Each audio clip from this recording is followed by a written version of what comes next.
Good evening, everyone.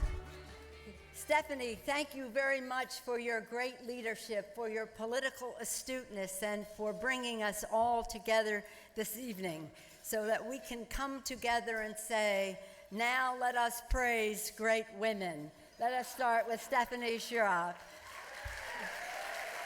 Thanks to Stephanie and so many supporters and activists in this room and across the nation, another generation of women will be empowered to run for office and to secure equal rights, echoing the call, "We are Emily."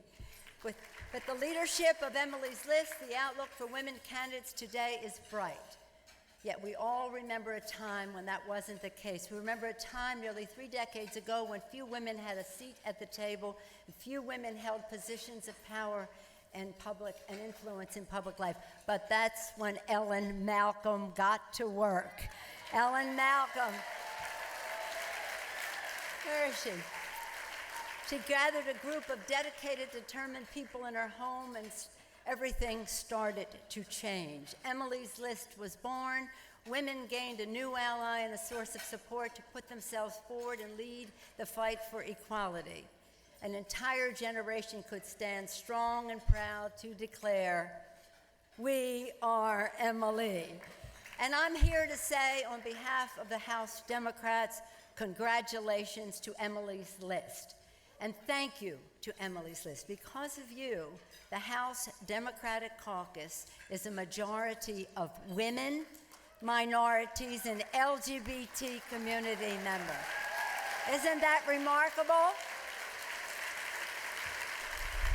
And with your help in this election, we will increase those numbers and fight for a Democratic majority in the House of Representatives with many more women.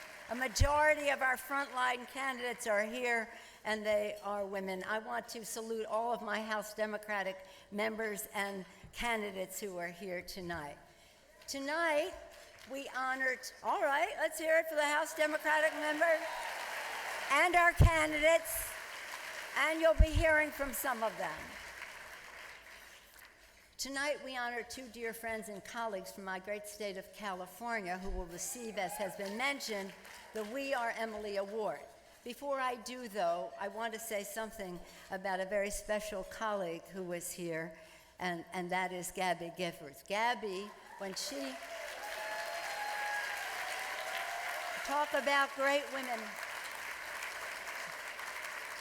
When she came to the floor of the House to make a very important vote, the place went wild. I never saw anything like it. But I said to the pages who were there, I have been here, many members of Congress over the decades, over the centuries, have been here to see history made in the chamber. But never will any of us be here in the presence of such greatness and inspiration as Gabby Giffords when she came to the floor.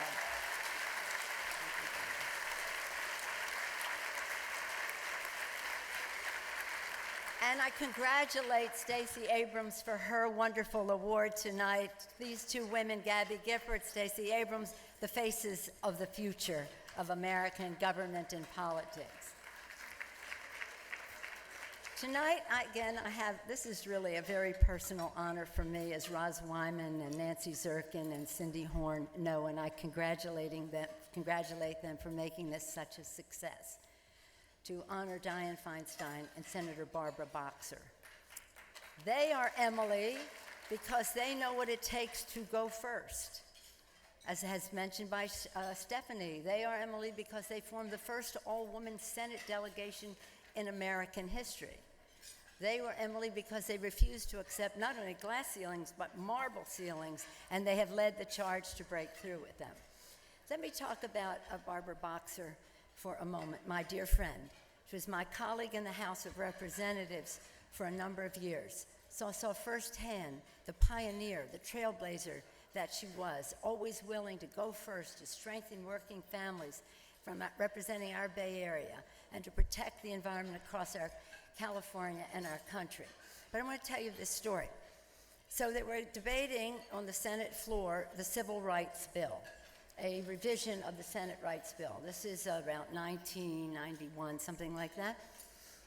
And we decided, under the leadership of Lindy Boggs, that we would go over to the Senate floor to express our support for the legislation.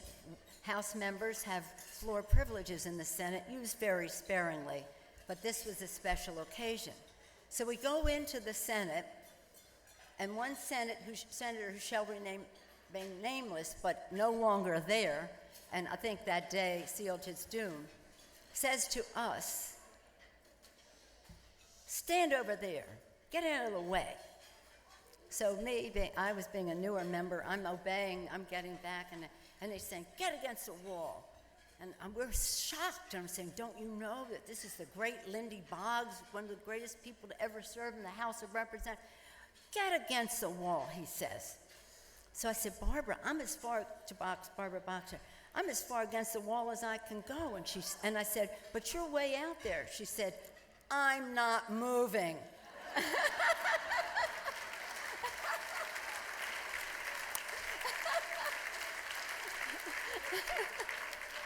She brought that same persistence and passion to her service like a year later, when she, among other members, led the way over to the Anita Hill hearings to change everything, to make history, and lead the way to her election to the United States Senate in the year of the woman.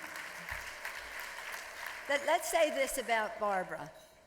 She is the chairman of the committee about the physical infrastructure of our country. So we owe her the air we breathe, the water we drink, the jobs that are created, building the infrastructure of America, moving people to work, produce to market, commerce to the marketplace. We all owe her a great debt of gratitude.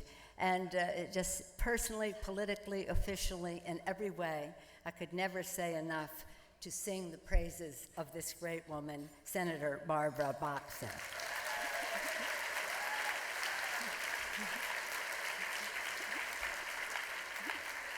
I'm so happy because I love these two women. I love Barbara Boxer and Dianne Feinstein. I love her too. Dianne has been a trailblazer, first in our city of San Francisco from day one. Her story is the story of going first. The first woman elected president of San Francisco Board of Supervisors. It was a very big deal to all of us. The first woman to serve as mayor of San Francisco. First woman in the Senate named to the Senate Judiciary Committee. First woman to chair the Senate Rules Committee. First woman to chair the Intelligence Committee. The first go on and on. She is used to that. And she not only goes first, but she leads the way for others to follow. Oh, there she is. Dianne is a problem solver on issue after issue, and she knows the proper balance between security and civil liberties in our country. Dianne Feinstein, every day she demonstrates strength, determinations to ensure that we preserve the safety of the American people, we protect the civil liberties that we all hold so dear. It's safe to say our families, our city, our nation are more secure because of the great leadership of Senator Dianne Feinstein.